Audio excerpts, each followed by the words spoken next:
இப்போ வந்து இந்த விருதை பற்றி சில வார்த்தைகள் நான் சொல்லிவிட்டு அப்புறம் வந்து விருதுக்கான நடுவர்கள் பேச ஆரம்பிச்சிருவாங்க. இறுதியாக தான் விருதுகள் கொடுக்கணும் அப்படின்னு லெனின் சார் சொன்னது. இறுதியாக தான் விருதுகள் அனௌன்ஸ் பண்ணப்படும். இந்த பாலு மகேந்திரா விருதுகள் வந்து சென்ற ஆண்டு தான் தமிழ் ஸ்டுடியோவால் தொடங்கப்பட்டது. சென்ற ஆண்டு வந்து ரொம்ப எளிமையாக நாங்கள் தொடங்கினோம். பாலு மகேந்திராவோட சினிமா பயிற்சி பட்டறையிலேயே அது வந்து வேறு மாதிரி நாங்கள் செலக்ட் பண்ணோம். இந்த மாதிரி திரையிடப்பட்டெலாம் செலக்ட் பண்ணல. ரொம்ப சிம்பிளாக வந்து நாங்கள் பார்த்த சில படங்கள்லேருந்து தெரிவு செய்யப்பட்டது. இந்த ஆண்டு வந்து கொஞ்சம் பெரிய அளவில் பண்ணணும்னு சொல்லிட்டு இந்த பிரம்மாண்டமான ஒரு நிகழ்ச்சி மாதிரி இதை அரேஞ்ச் பண்ணோம். இது ரொம்ப சிறப்பாகவே வந்திருக்கு தான் நினைக்கிறேன். நிறைய பேருக்கு குறைகள் இருக்கும். எங்களுக்கு மெசேஜ் அனுப்பலன்னு சொல்லுவீங்க, அல்லது என்னுடைய படம் நான் பார்த்த 16 படத்தோடு ரொம்ப நல்லா இருந்ததுன்ற கருத்துக்கள் இருக்கும். எல்லாமே இருக்கும். நீங்கள் நடுவராக இருக்கும்போது தெரிவு செய்யக்கூடிய படங்கள் வேற ஒருத்தர் பார்க்கும்போது அவருக்கு இதே தான் தோணும். இந்த நடுவர்கள் தேர்ந்து தெரிவு செய்கிற படங்கள் எல்லாரையுமே வந்து சாட்டிஸ்ஃபை பண்ண முடியாது. எல்லோரையும் சேர்த்து சந்தோஷப்படுத்துகிற ஒரு படத்தை யாரும் எடுக்க முடியாதுன்றது எப்படி சரியோ அதேமாதிரி எல்லோரையும் சந்தோஷப்படுத்துகிற ஒரு தீர்ப்பை யாருமே வழங்கவும் முடியாது. ஸோ சின்ன சின்ன குறைகள் இருக்கும். ஆனால் வந்து அவர்கள் எந்த அடிப்படையில் இந்த படங்களுக்கு விருதுகள் கொடுத்தார்கள் அப்படின்றதையும் கடைசியில் சொல்லுவாங்க. எந்த அடிப்படையில் இந்த 16 படத்தை தெரிவு செய்தேன் என்று லெனின் சாரும் கடைசியில் சொல்லுவாங்க. ஸோ இந்த அடிப்படை இதெல்லாம் இப்படி தான் ஒரு ப்ராசஸ் இருக்க முடியும். இதை தாண்டி இதில் எனக்கு எந்த பங்கீடுமே இல்லை. தமிழ் ஸ்டுடியோவில் வந்து இப்படி ஒரு படத்துக்கு நீங்கள் கொடுத்தீங்களான்னு நீங்கள் யாருமே கேட்க முடியாது. நான் முன்னாடியே சொன்ன ஒரு அறிவிப்பாளர் மட்டும்தான். ஆனால் அவர்கள் தெரிவு செய்த எல்லா படங்களுமே தமிழ் ஸ்டுடியோ அந்த ஸ்டாண்டர்டில் குறையாதுன்றது நான் ரொம்ப பெரிய நம்பிக்கையோடு இருக்கேன். ஏன்னா 3 நடுவர்களுமே வந்து தமிழ் ஸ்டுடியோ மிக நெருங்கியவர்கள். தமிழ் ஸ்டுடியோ அதே கொள்கை கோட்பாடுகள்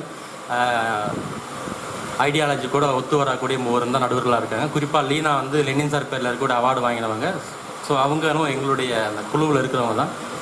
எந்த இடத்துலையுமே தவறு இருக்காதுன்றதை நான் நினைக்கிறேன். நீங்கள் உங்களுக்கு சில கருத்து மாறுபாடு இருக்கலாம். அது எப்பயுமே இருக்கிறது தான். அதை நம்ம வந்து சரி செய்யவே இயலாது. இந்த விருதுகள் ஏற்படுத்தப்படுறது மிக முக்கியமான நோக்கம். இந்த குறும்படங்கள் வந்து ஒரு ஸ்டேஜுக்கு வந்ததுக்கப்புறம் திரும்ப வந்து என்ன பண்ணோம், நம்ம ஊரில் வந்து ஜெயகாந்தன் ஒரு படம் எடுத்தார், உன்னை போல் ஒருவன் அப்படின்னு சொல்லிட்டு. இந்த படம் தமிழ் சினிமாவில் வந்துருச்சுன்னு சொன்னால் இனிமேல் தமிழ் சினிமா வந்து வியாபார ரீதியாக இல்லாமல் வேற ஒரு மலையாள சினிமா மாதிரி மாறிடுன்னு சொல்லிட்டு அன்றைக்கு இருந்த சில தயாரிப்பாளர்கள் வந்து அந்த படத்தை ரொம்ப அழகாக ஒடுக்கி இன்ன வரைக்கும் அந்த படத்தை யாருமே பார்க்க முடியாத அளவுக்கு வச்சுருக்காங்க. அந்த படத்தை தமிழ்நாட்டில் ஏதோ ஒரு இடத்துல ஒரு காப்பி இருந்துகிட்டே தான் இருக்கா. நம்ம யாருமே அதை பார்க்க முடியாது. ஏன்னா பார்த்தா ஏதோ ஒரு ரசனை மாறிடும். அப்புறம் நம்ம எடுக்கக்கூடிய சகலகலாவில் அந்த மாதிரி படத்தை பார்க்க மாட்டாங்களோன்ற ஒரு எண்ணமாகவும் இருக்கலாம். அந்த மாதிரி தான் அந்த குறும்படங்கள் வந்து ஒரு அளவுக்கு வளரும் போது அதை மட்டுப்படுத்துறது நிறைய வேலைகள் நடந்துகிட்டே இருந்தது. அதெல்லாம் உடைச்சி குறும்படங்களை முக்கியமாக வந்து ஆவணப்படுத்தணும். குறும்படங்களை வந்து ஒரு மாற்று சினிமான்னு சொல்லாதீங்கன்னு லெனின் சார் சொல்லுவார். இதுதான் சினிமா, தமிழில் இப்போ வந்துட்டு இருக்கிறது தான் மாற்று சினிமா, அதுதான் வேற சினிமான்னு சொல்லுவார். இருந்தாலும் இந்த வார்த்தை வந்து ஒரு பயன்பாட்டுக்காக மட்டும்தான். இதுதான் உண்மையான சினிமா. சினிமாவில் மாற்று சினிமா, கமர்ஷியல் சினிமா, அப்புறம் பொது சினிமா எதுவுமே கிடையாது. சினிமா மட்டும்தான். இருந்தாலும் ஒரு வார்த்தைக்காக மட்டும் நான் மாற்று சினிமான்னு சொல்லிக்கிறேன்.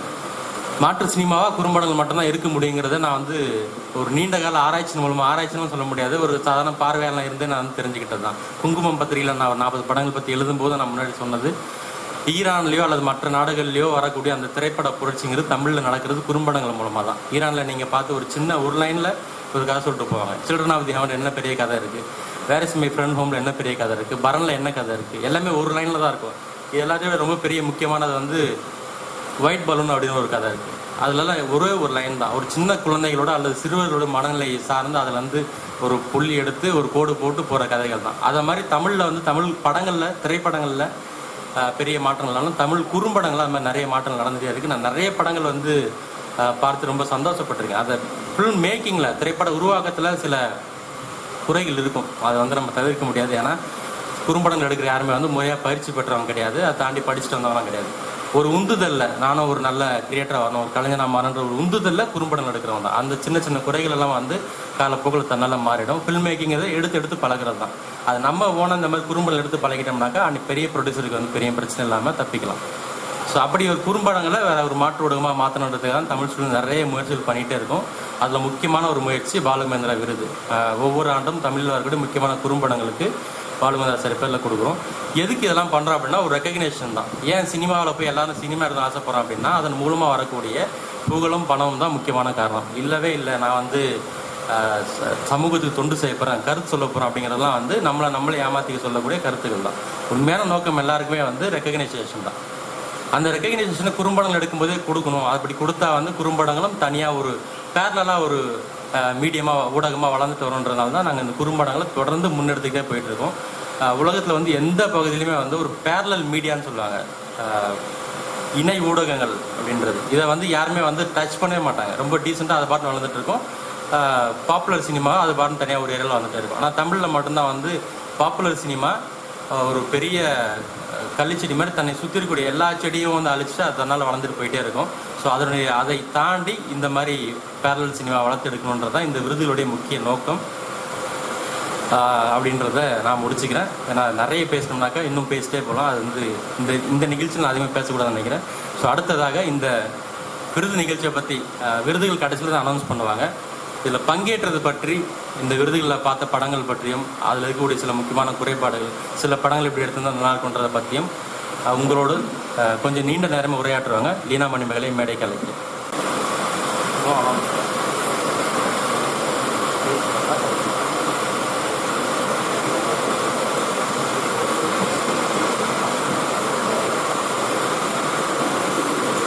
அருண் என்னை சைட்டேஷன் வாசிக்கு தான் கூப்பிடுவாருன்னு தைரியமாக உட்காந்துருந்தேன். கூப்பிட்டு பேச சொல்லிட்டாரு. எனிவே நான் திரும்பியும் சைட்டேஷனுக்காக உங்களை நான் சந்திக்க வேண்டியிருக்கும். முதல்ல இந்த நிகழ்ச்சிக்கு என்னை அழைச்சதுக்கு அருணுக்கு என்னுடைய மனமார்ந்த நன்றி. பாலுமகேந்திரா இயக்குனர், ஒளிப்பதிவாளர், அவர் ஒரு இயக்கமாக இருந்தவர். அதெல்லாம் தாண்டி எனக்கு ஒரு ரொம்ப பிரியமான அப்பா. அவருடைய இந்த இமேஜை பார்த்ததுலேருந்து ரொம்ப மன நெகிழ்வாக இருக்குது. ஏன்னா இப்படி ஒரு ஆளை இங்கே வந்து ரீப்ளேஸ் பண்ணுறதுக்கு யாருமே இல்லை. நான் முதல்ல ஒரு 20 நிமிட ஆவணப்படத்தை எடுத்தப்போ, இல்லை ஒரு கவிதை தொகுப்பு போட்டப்போ, நேரடியாக போய் அவர்கிட்ட நான் இப்போ தான் எழுத வந்திருக்கேன், நான் இப்போ தான் படம் எடுக்க வந்திருக்கேன், நீங்கள் வரணும், அது புத்தகத்தை நீங்கள் வந்து வெளியிடணும், இந்த திரையிடலுக்கு வரணும் அப்படின்னு போய் கூப்பிடுற சாத்தியமுள்ள ஒரு ஆளாக அவர் இருந்தார். அப்படி ஒரு ஆசான் வந்து தமிழ் இலக்கியத்தில், சினிமா துறையில் கிடச்சிருக்கிறது வந்து நம்மெல்லாம் பெற்ற பெரிய வரம். அவர் இல்லாமல் இருக்கிறது ஒரு பெரிய வாய்டாக இருக்குது. என்னுடைய கடைசின்னு சொல்ல முடியாது, என்னுடைய லாஸ்ட் ரீசன்ட் ஃபில்மோட ஸ்க்ரீனிங்க்கு அவர் வந்திருந்தார். என்னுடைய எல்லா பட ஸ்க்ரீனிங்க்கும் முதல் ஆளாக வந்து உட்காந்து ஸ்க்ரீனிங் முடிஞ்சதுக்கு அப்புறமும் பேசி அவர் அதில் இருக்கிற நிறைகுறைகளை தொடர்ந்து வாதாடுற, நம்மளோட விமர்சனம் பகிர்ந்துக்கிற, அதை வந்து ரொம்ப அந்யோன்யமாக நம்மக்கிட்ட சொல்கிற ஒரு ஆசான். அவர் இல்லாமல் நான் இன்னொரு புத்தகத்தை வெளியிடுறதையோ ஒரு திரையிடலை யோசிக்க கூட முடியாமல் அப்படி ஒரு வாய்டை கிரியேட் பண்ணிட்டு போயிட்டார். இது எனக்கு மட்டும் இல்லை, யாராக இருந்தாலும் இத்தனை பேர் கூடியிருக்கீங்க, நீங்கள் ஒரு படத்தை பண்ணிவிட்டு நீங்கள் நேராக அவருடைய வீட்டு கதவை தட்டி என்னுடைய படத்தை திரையிடுறேன், அதை நீங்கள் வந்து வெளியிடணும்னு சொன்னால் அவர் ஒத்துக்கிற ஒரு ஆள். இதை தவிர நீங்கள் வந்து வேறு எந்த இயக்குனர்கிட்டையும் நெருங்க முடியாத ஒரு தூரத்தில் தான் எல்லாருமே இருக்காங்க. அப்படி ஒரு நம்ம தட்டி கொடுக்குற, இல்லை நம்மளை வந்து அடுத்த இடத்துக்கு கொண்டு போகிற, அதை ரொம்ப ரொம்ப ரொம்ப அன்பாக சொல்கிற ஒரு ஆசான். அவரை தவிர அவர் மாதிரி யாரும் இல்லை, இனியும் யார் வருவாங்களான்னு நம்ம காத்துட்டு தான் இருக்கணும். அப்படி ஒரு அவர் இல்லாத இந்த வெறுமையில் தான் நம்ம எல்லாரும் கூடியிருக்கோம். ஆனால் அவர் பெயரை தொடர்ந்து உச்சரிக்கும்படியாகவும், அவர் கனவு கண்ட, அவர் எப்பயுமே பேசும்போது சொன்னார், வீடு, சந்தியாராகம், அப்புறம் என்னுடைய அந்த பாலுமகேந்திரா கதை நேரம், இதை மாதிரி தான் நான் முழுக்க படம் பண்ணணும்னு நினச்சேன். இல்லைனா என்னால் அப்படி தொடர்ந்து பண்ண முடியல, நான் வெகுஜன சினிமாவில் காம்ப்ரமைஸ் ஆகிட்டேன். ஆனால் நீங்கள்லாம் அதை செய்யும் பொழுதே எனக்கு உங்களெல்லாம் என்கரேஜ் பண்ணணும், அடுத்த இடத்துக்கு கொண்டு போகணுன்னு எனக்கு அவ்வளோ வேகமாக இருக்குது. நீங்கள் செய்கிற விஷயங்களெல்லாம் என்னால் செய்ய முடியலன்னு ஆதங்கமாக இருக்குது. நான் அவ்வளோ பெரிய ஒரு ஆள் வந்து நம்ம ஆவணப்படங்களுடைய திரையிடலை பார்த்துட்டு, இண்டிபெண்டன்ஸ் சினிமாவோட ஸ்க்ரீனிங்ஸை பார்த்துட்டு நம்ம கிட்ட பேசுவார். போய் கை காலெலாம் நடுவும், அவ்வளோ நர்வஸ் ஆகும் அவர் பேசும்பொழுது. அவர் இல்லாததை வந்து என்னால் இமேஜின் பண்ணி கூட பார்க்க முடியல. அவர் இங்கே இருக்கிறதா நினச்சிட்டு தான் நான் இங்கே பேசுகிறேன். அவர் ஒரு 10 வருடத்தில் அவரோட நான் அந்த உரையாடலை வந்து எங்கேயோ ஒழிச்சிட்டே இருக்குது. அவர் எங்கேயோ என்னை கைட் பண்ணிட்டு தான் இருக்கிறாரு. ஸோ அப்படி ஒரு நிகழ்ச்சிக்கு அவருடைய கனவை முன்னெடுத்து செல்கிற இந்த பரிசு, அந்த பரிசுன்றத இல்லாமல் அருண் தமிழ் ஸ்டுடியோங்கிறது ஒரு இயக்கம். இது வந்து என்னுடைய இளவயது கனவாக இருந்தது. நான் திரை இயக்கம்னு ஒன்று தொடங்கி அதை ரொம்ப பரவலாக செய்யணும்னு நினச்சேன். என்னால் செய்ய முடியல. ஏன்னா ஒரு ப்ராக்டிஷனராகவும் ஒரு கம்யூனிட்டி ஒர்க், டீம் ஒர்க், அப்புறம் இந்த விஷயங்களை ஒரு இயக்கமாக கொண்டு போகிறது அப்படிங்கிறது ரெண்டுமே வந்து பேரலாக செய்ய முடியாது. அவ்வளோ அதை கட்டி இழுத்துட்டு செஞ்சுட்டு எடுத்துகிட்டு போகிற அருணை நினச்சாலே பார்த்தாலே எனக்கு ரொம்ப பெருமையாகவும் அவருக்கு ஏதாவது ஒன்று செஞ்சிட மாட்டோமா அப்படிங்கிற ஒரு ஆதங்கத்தையும் அவர் எப்பயுமே எப்போ அவரை பார்த்தாலே ஏதாவது புதுசாக ஒன்று செஞ்சுட்டே இருப்பார். ஸோ இப்படி ஒரு விஷயத்தை ஏற்பாடு செஞ்ச அருணுக்கு என்னுடைய நன்றிங்கிறது I can't thank you enough. But அவரோட நான் கூட இருப்பேன் அப்படிங்கிற ஒரு உறுதியை நான் மட்டும் இல்லாமல் உங்கள் எல்லார்கிட்ட இருந்தும் அவருக்கு நான் உறுதியை தர இந்த நிகழ்ச்சியை நான் வந்து பயன்படுத்திக்கிறேன். ரொம்ப நன்றி அருண். இப்படி ஒரு நிகழ்ச்சியை ஏற்பாடு செஞ்சதுக்கும் குறும்படங்களை பார்க்க வச்சதுக்கும். நாங்களாவது பரவாயில்ல, நானும் சாரும் 16 படங்கள் தான் பார்த்தோம். 65 படங்களையும் லெனின் ஐயா பார்த்து அப்புறம் அந்த படங்கள்ல இருந்து அவர் தேர்ந்தெடுத்து கொடுத்த இந்த 16 படங்கள்ல இருந்து ஒரு 4 படங்களை தேர்ந்தெடுத்திருக்கோம். லெனின் ஐயா பத்தி சொல்லணும். நாங்கள் 2 பேர் பேசிட்டு இருக்கும் பொழுது கூட இந்த விவாதம் நடந்தது. எப்படி உட்காந்து நம்ம பார்க்குறோம் பாரலினா, ஏசி ஹாலில் நல்ல சவுண்ட் சிஸ்டத்தோட நல்ல ப்ரொஜெக்ஷனோட பார்க்குறோம். இதை மாதிரிலாம் நமக்கு இருந்ததா? நீ 10 வருஷத்துக்கு முன்னாடி ஒரு படம் காமிச்சியே, அப்போ நான் எப்படி வேர்த்து விறுவிறுத்து கடைசியில் ஒரு லாஸ்ட் பெஞ்சில் உட்காந்து அந்த படத்தை பார்த்தேன். சவுண்டு கேட்கல, ஃபோக்கஸ் இல்லை, ப்ரொஜெக்ஷன் சரியில்லை. ஸோ இந்த மாதிரி ஒரு இடத்த தந்ததுக்கு இந்த போஃப்தா தனஞ்செழியன் அவர்களுக்கும் நான் அருணுக்கு அடுத்ததான மிகப்பெரிய நன்றிகளை நான் சொல்ல விரும்புகிறேன். ஏன்னா வந்து ஒரு இண்டிபெண்டன்ட் ஃபில்ம் மேக்கருக்கு ஒரு ஸ்க்ரீனிங் பண்ணணும்னா மினிமம் நீங்கள் 20,000 ஸ்பெண்ட் பண்ணணும். ஒரு இடம் இல்லை. ஃபில்ம் சேம்பரோட ஒரு இடம் இருந்தது, அதை வந்து எடுத்துட்டாங்க. அதில் நீங்கள் வந்து மெம்பராக இருந்தால் 1800 rupees கட்டி ஒரு சப்சிடைஸ்டு ஸ்க்ரீனிங் பண்ண முடியும். நாங்கள் எல்லாம் அப்படி தான் பண்ணோம். ஆனால் இப்போ வந்து அந்த மாதிரி ஒரு இடமே இல்லை. நான் என்ன படம் போடுறேன்னு சேம்பரில் கேட்க மாட்டாங்க. ஒரு செக்குலர் பிளேஸாக இருந்தது, ஒரு இண்டிபெண்டன்ட் ஸ்பேஸ் இருந்தது. ஆனால் இப்போ வந்து நீங்கள் ஒரு ப்ரிவியூ தேட்டரில் தான் போய் போடணும். இலங்கை பிரச்சனை பற்றி படமாக நாங்கள் திரையிட மாட்டோம். ஜாதி பற்றின படமாக 4 பேர் அடிக்க வருவாங்க, பண்ண மாட்டோம். ஸோ அரசியல் படங்கள் பண்ணிகிட்டு இருக்கிற நாள்லாம் ஒரு அனாதை மாதிரி தான். இங்கே இந்த மாதிரி திரையிடுறதுக்கு இடங்களே கிடையாது. திரைப்பட விழாக்களுக்கு தான் போகணும், இல்லை இயக்கங்களோட சேர்ந்து பண்ணணும். தமிழ்நாடு முற்போக்கு எழுத்தாளர் சங்கம், கலை இலக்கிய பெருமன்றம், திரைப்பட இயக்கங்கள், தமிழ் ஸ்டுடியோ, இவங்களோட சேர்ந்து தான். அங்கே நீங்கள் பார்த்தீங்கன்னா ஒரு திரைப்பட கலைஞராக ப்ரொஜெக்ஷன் அப்படிங்கிறது இருக்குல்ல, நீங்கள் எவ்வளோதான் மெட்டிகுலஸாக ஒரு படம் பண்ணியிருந்தாலும் ப்ரொஜெக்ஷனில் ஒன்றுமே இல்லாமல் அதை ஆக்கிட முடியும். ஆனாலும் நாங்கள் வந்து ஒரு கார்ப்பரேஷன் ஸ்கூலில் வேஷ்டியை கட்டி கையில் எடுத்துகிட்டு போகிற டிவிடி ப்ரொஜெக்டரில் அங்கே இருக்கிற திருமணங்களுக்கு கொடுக்குற அந்த சவுண்ட் எக்யூப்மெண்ட்ஸில் தான் ப்ரொஜெக்ஷன் பண்ணியிருக்கோம். ஏன்னா எப்படியாவது இந்த விஷயங்களை கொண்டு போவோம் அப்படிங்கிறது. ஏன் இந்த நிலைமை இண்டிபெண்டன்ட் ஃபில்ம் மேக்கர்ஸ்க்குன்னா இடம் இல்லை. இன்னைக்கு இருக்கிற செக்குலர் ஹால்ஸ்ன்னு சொல்லப்படுற இடங்கள்ல கூட நம்ம படத்தினுடைய அது ஒரு சென்சார் போர்ட் மாதிரி இருக்காங்க.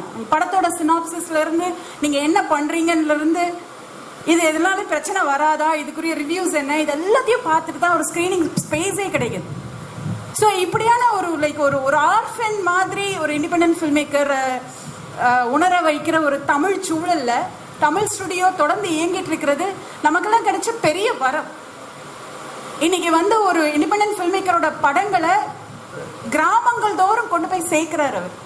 இந்த மாதிரி ஒரு விஷயம் வந்து நீங்க கேரளால நடக்குது, பெங்கால்ல நடக்குது, பாம்பேல, அதாவது அந்த Marathi theatre movement and film movement அங்கே கொஞ்சம் சீரியஸான ஒர்க் செஞ்சுட்டு இருக்காங்க, அங்கே நடக்குது. அப்புறம் டெல்லியில் நடக்குது. ஏன்னா டெல்லியில் வந்து யூனிவர்சிட்டிஸ் ஜேஎன்யூ இருக்கிறதுனால டெல்லியில் நடக்கிறதுக்கு வாய்ப்பு இருக்கு. ஆனால் அதை தவிர்த்து இந்தியாவில் வேற எங்கேயுமே இந்த மாதிரியான விஷயங்கள் செய்யறதுக்குரிய இடமே இல்லை. அதை வந்து அவர் ஒரு நாளில் சாதிச்சிடல. அவர் முதல்ல என்னை சந்திக்க வரும்போது அவரை நான் சந்திச்சதே இல்லை, சந்திக்க மாட்டேன்னு அவரை ரெஃப்யூஸ் பண்ணிக்கிட்டே இருப்பேன். அவரை பார்க்கவே இல்லை. அவர் வந்து என்னை பயங்கரமாக திட்டியிருக்காரு முதல்லலாம். அவர் ரொம்ப அவருடைய ஒர்க்கெல்லாம் பார்த்து பார்த்து பார்த்து அதுக்கப்புறம் அவரை வந்து என்னால் நெக்லெக்டே பண்ண முடியல. அதுக்கப்புறம் தான் நான் வந்து அவரோட ஒரு டீமில் என்னையும் ஒரு ஆளாக நீங்கள் வந்து கன்சிடர் பண்ணுங்கன்னு கூட நிற்க ஆரம்பித்தேன்.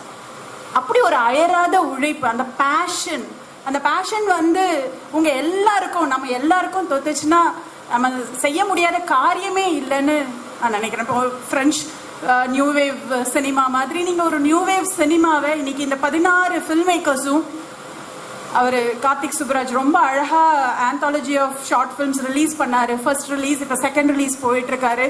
ஸோ இந்த விஷயங்களை தேட்ரிக்கல் ரிலீஸ், ஏன்னா ஒவ்வொரு திரைப்பட கலைஞருடைய கனவு வந்து டால்பி சவுண்ட் சிஸ்டத்தில் ஒரு ஏசி ஹாலில் நம்ம படம் ப்ரொஜெக்ட் பண்ணணும் அப்படிங்கிறது தான், ரிலீஸ் ஆகணுங்கிறது தான், பொதுமக்கள் வந்து பார்க்கணுங்கிறது தான். அதாவது வியாபாரத்துக்கு அடிபணியாத நம்ம யோசிக்கிற நம்மளுடைய இண்டிபெண்ட் எக்ஸ்பிரஷனை பரவலாக கொண்டு போகிற அந்த கனவு இருக்கு பார்த்தீங்களா, அது வந்து நம்ம எல்லார் மனசுலயும் எரிஞ்சிட்டு இருக்கிற ஒரு விஷயம். அது அவர் அதை அழகாக செய்ய ஆரம்பிச்சிருக்கார். இந்த அவார்ட் வாங்கின இந்த இயக்குனர்கள் இன்னும் ஷார்ட் ஃபிலிமில் நிறைய எக்ஸ்பெரிமெண்டலாக ஒர்க் பண்ணிட்டு இருக்கிறவங்க அவரோட சேர்ந்து ஒர்க் பண்ணலாம். இங்கே இருக்கிறவங்க எல்லாருமே நேசக்கரங்களாக தான் இருக்கிறாங்க. ஏதோ ஒரு வகையில் சேர்ந்து இயங்குறது அப்படிங்கிறது இருக்கு இல்லையா, அது நிச்சயமாக தமிழ் ஸ்டுடியோ, கார்த்திக் சுப்ராஜ் இவங்க எல்லாருமே நமக்கு நம்பிக்கைகளை தர்றாங்க. ஏன்னா ஒரு படத்தை எடுத்து வச்சுட்டு என்ன செய்யறது? ஓகே, திரைப்பட விழாக்களுக்கு அனுப்புகிறோம். நான் ஒரு 40 நாடுகளில் திரைப்படங்களை திரையிட்டு இருக்கேன். ஆனால் இங்கே உசிலம்பட்டியில் என்னுடைய மக்கள் ஒரு 100 பேர் பார்க்கணுங்கிறது தான் எனக்கு மனசில் அவ்வளோ ஆசையாக இருக்குது. அதை செய்கிறதுக்கு தான் நம்ம எல்லாம் வந்து அப்படி ஆதங்கப்படுறோம். அந்த விஷயங்களை ரொம்ப அழகாக செஞ்சிட்டு இருக்காங்க தமிழ் ஸ்டுடியோ. அதை இன்னும் பெரிய தியேட்டர் காம்ப்ளெக்ஸ்க்கு கொண்டு போயிட்டுருக்கிறாரு கார்த்திக் சுப்ராஜ். ஸோ இது வந்து இதை விட என்ன நல்ல விஷயம் தமிழ் திரையுலகத்தில் நடந்துடும். வணிக சினிமா ஒரு பக்கம் போயிட்டுருக்கு. வணிக சினிமா எங்கேயோ இருக்குது, எங்கேயோ அது வந்து அவர் சொன்ன மாதிரி சுற்றி இருக்கிறவங்களை எல்லாரையும் அழிச்சிட்டு தான் மட்டும் வாழணுங்கிற ஒரு பெரிய கர்வத்தோட போயிட்டு இருக்கு. அங்க போகணுங்கிற ஒரு எய்ம் இருக்கிறவங்களுக்கு வேற விஷயமா இருக்கலாம். ஆனா நான் இண்டிபெண்டா, நான் என்னோட வாய்ஸா தான் நான் சாகிற வரைக்கும் நான் இருப்பேன், என்னுடைய சினிமாவை நான் ஆர்ட்டா தான் நான் பார்ப்பேன் அப்படின்ற ஒரு பிடிவாதம் இருக்கிற கலைஞர்களுக்கு அந்த ஸ்பேஸை உருவாக்கி கொடுக்கறதுங்கிறது ஒரு மிகப்பெரிய விஷயம். லெனின் விருதாகட்டும், பாலுமேந்திரா விருதாகட்டும், இல்லை தமிழ் ஸ்டுடியோ செய்கிற மற்ற திரைப்பட அவருடைய ஆஃபீஸ் பக்கத்தில் தான் வீடு இருக்குது. ஒவ்வொரு நாளும் இந்த ஸ்க்ரீனிங் நடக்கும்.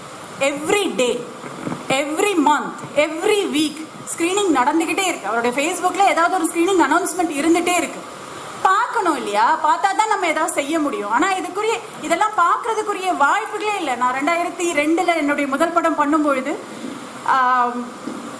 நீங்கள் வந்து ஒரு ரித்விக் கட்டக்கோட ஃபிலிம்ஸை பார்க்கணும், இல்லை ஷாமனிங்களோட ஃபிலிம்ஸை பார்க்கணும். நான் ஃபிலிம் ஸ்டூடெண்ட் இல்லை, நான் FTIயில் படிக்கல, SRFTIயில் படிக்கல, இல்லை ஒரு பிரிட்டிஷ் ஃபிலிம் இன்ஸ்டியூட்டில் படிக்கல.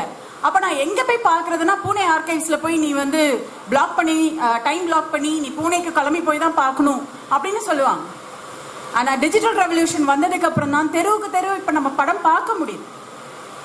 இன்னைக்கு இங்கே வந்து நம்ம கொண்டு போய் சேர்க்கறதுல டிஜிட்டல் ரெவல்யூஷன் இல்லை இன்டர்நெட் ரெவல்யூஷன் முழுமையாக இங்கே வராததுனால நம்மளால கொண்டு போய் சேர்க்கறதுக்குரிய சிரமங்களை நம்ம பார்த்துட்டு இருக்கோம்.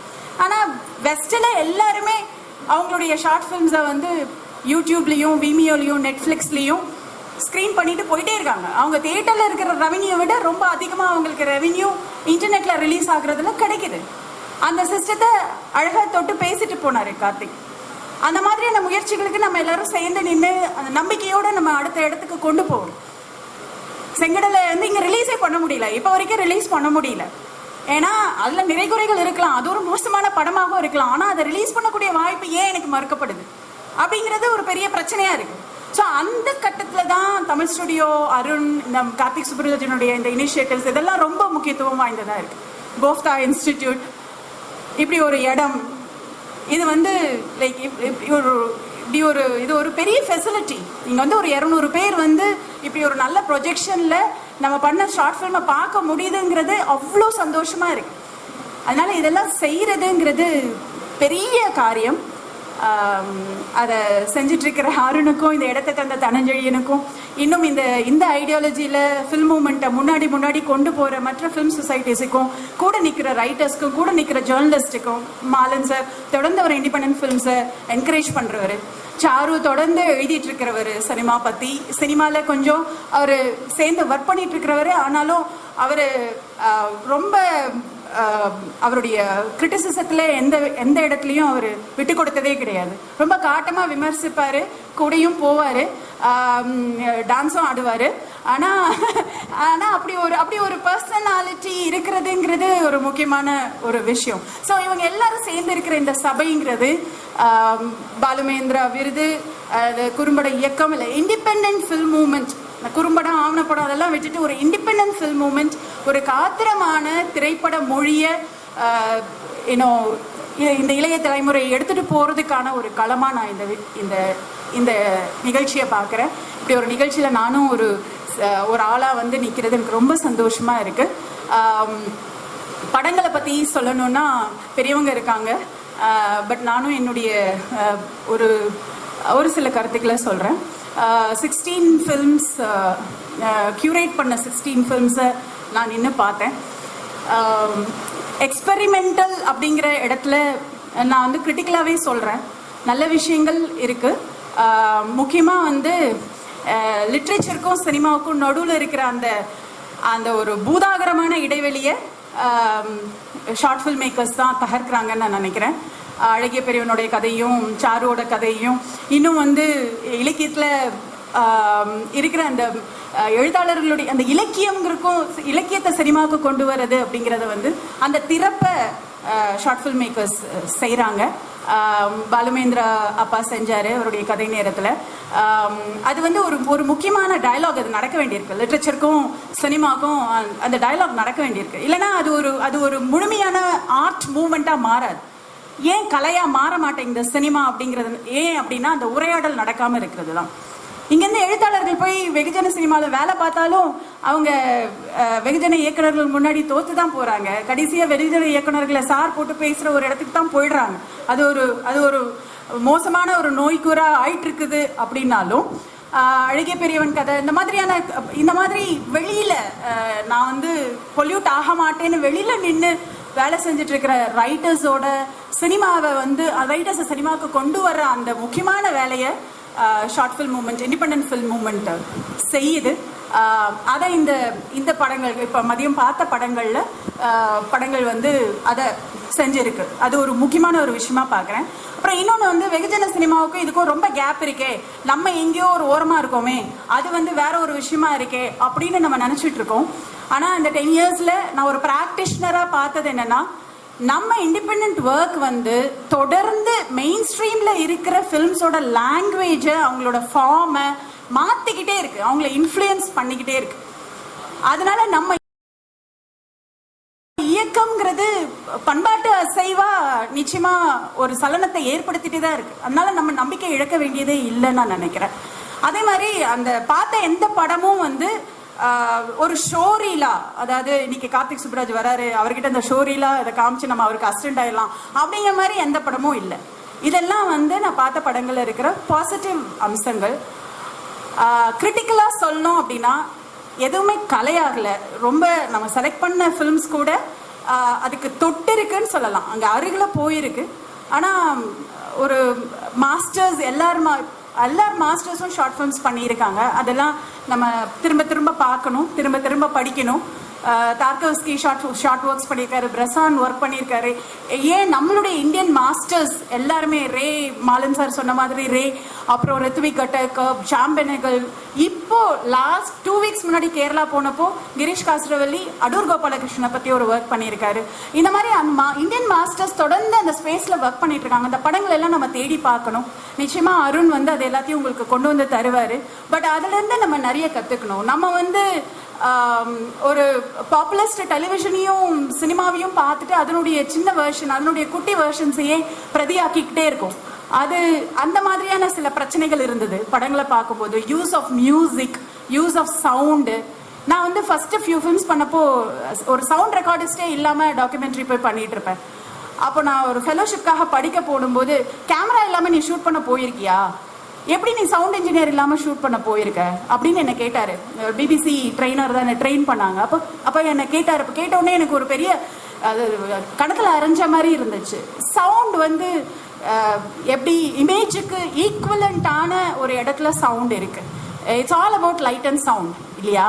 அப்போ சவுண்ட் அப்படிங்கிற ஒரு விஷயம் இன்னும் லைக் அது திரைப்பட மொழியில் வந்து சவுண்டுங்கிற விஷயத்த இன்னும் நேர்த்தியாக கையாளலாம்னு தோணுச்சு.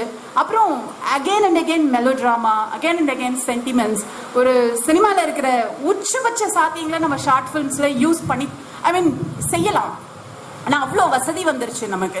ஒரு SLR கேமராவில் இவ்வளோ இன்டிமேட்டாக ஷார்ட்ஸை வந்து முன்னாடி இருக்கிற அந்த பெரிய கேமராஸில் நம்ம வைக்கவே முடியாது.